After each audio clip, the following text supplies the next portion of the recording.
Okay, so just finished up a good day of practice. I thought it was a lot of good situations.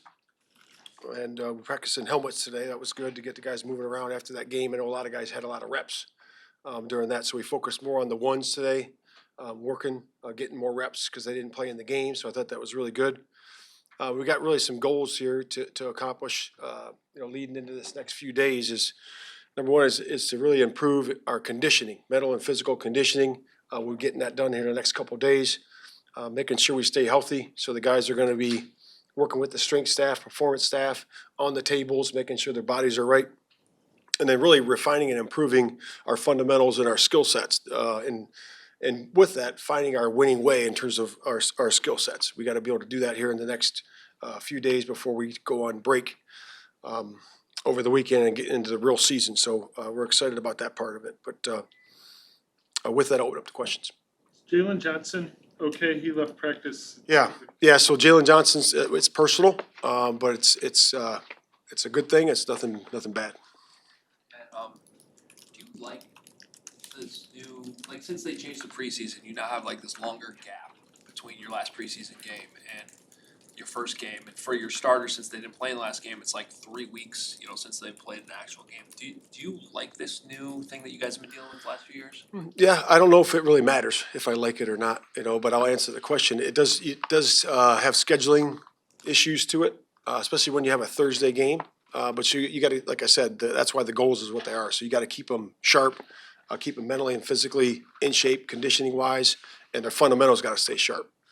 And, we're going to have a pads practice coming up here on the Wednesday, Thursday, and we'll have another pads practice on that Wednesday going into the game. So I feel good about that physical side in terms of the fronts, being able to pass pro and rush the passer and in the run game too. How do the two new guys fit in, Taylor and Williams? What kind of role can they play? How quickly can you kind of get a feel for what they can do for it? Yeah, just watching the tape, and I'm sure you watched some of it too. Taylor, really good edge guy in terms of the sack. He's had good sack production. We feel good about that. I think he brings a different skill set than we have out there in terms of the way he rushes. What I like most about him is his motor. He's got a great motor. He finishes. He needs some refinement at the top of the rush, which we'll work on that. But he pursues and does everything that everybody else does in the building that we expect and what we hold guys accountable to. Williams I had in Indianapolis, and he was a young guy back then, and I really commended him on his improvement he's made over the last couple of years. And he's done a really good job of refining his skill set and his pass rush and him playing the run. He does a really good job, uses his length really well, and he does the same thing. We don't bring guys in here that don't like to play hard, so it's important that we watch the tape and we have guys that have our DNA to start, and then we can take them to the next level once they get here.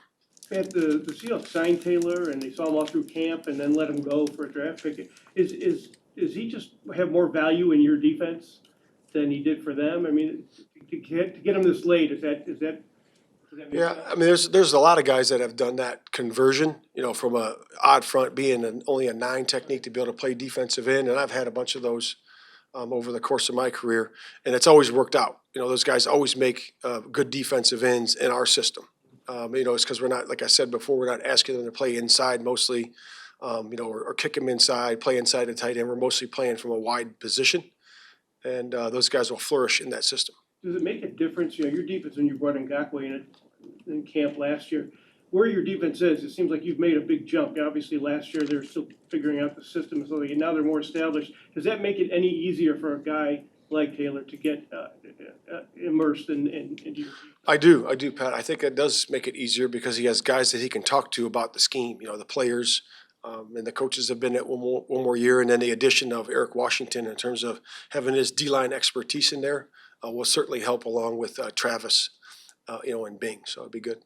With Williams, the first year, you had him as a UDFA on the practice squad. What were the things that he did to go from practice squad to earning a spot on that 53-man roster for a time in year 2? Yeah, I think it was we had some injury in there, if I remember correctly, and but he earned that spot too because of the way he practices, the way he plays, and the way he was just learning and getting better every single week. And he played some significant snaps for us. I know he played in the Tennessee game, and I know he played at the end of the year, so he did a nice job in there. Is his get off one of the things that makes him effective? Is that like at the top of the list? I would say, yeah, I like his get off. He does have a good get off. That's beating the guys to the punch and getting on them fast. And I think he plays the run really well. So he's got to continue to grow in there. So we've changed some things since we've been. He was with us a couple years ago in terms of technique, and some of the calls are different because we evolve as we go. So we have to learn those things too. Matt, now that you've seen a month of the receivers for Rome, do you envision his contributions being similar to the type that DJ and Keenan are expected to make, or do you think you'll bring him along more slowly at the start to see what he's capable of?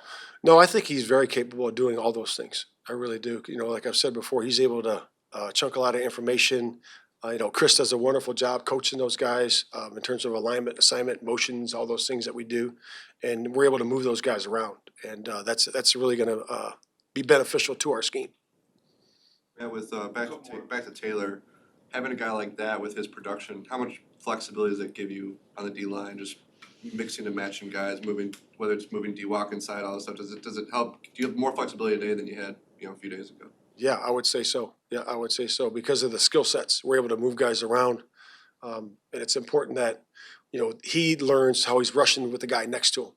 So it's like the old 4=1. We got to be able to rush off each other when you're going straight rush, because a lot of times things happen when you're throwing your fastballs, but everybody is, and then you're covering up for each other. So all depending on what the quarterback is, where he is, and that's time on task. So we're gonna have to get that here in the next couple weeks. Do you have an update on Larry Borum with that injury the other night? And then are you comfortable with Pryor as a swing tackle?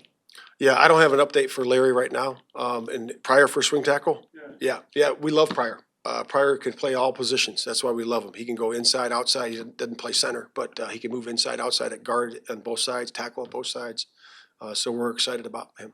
Yeah, based on what you had seen from Pickens in camp, what did you envision him doing as far as his role? How much increased over last year, and how much does the injury kind of alter that? Is that more of a longer term thing? Yeah, we hope it's we don't think it's a long-term thing. We don't know where it is exactly right now, but we do feel good about him and his progress.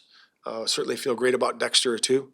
Both those guys have grown immensely since they've been here, and we're excited about their future and excited about this year for them. We haven't seen Scales in a couple of weeks, even just with rehabbing with the guys. Is that an injury you think could linger into the early part? Yeah, we'll see. We will see. We don't know right now, but when we do know, we'll have to make decisions once we're there. So we're ready to do that, and we'll be flexible. Could Taylor be a guy that gets the bulk of the reps outside of Montez if it goes right for him? I think it'll be rotational.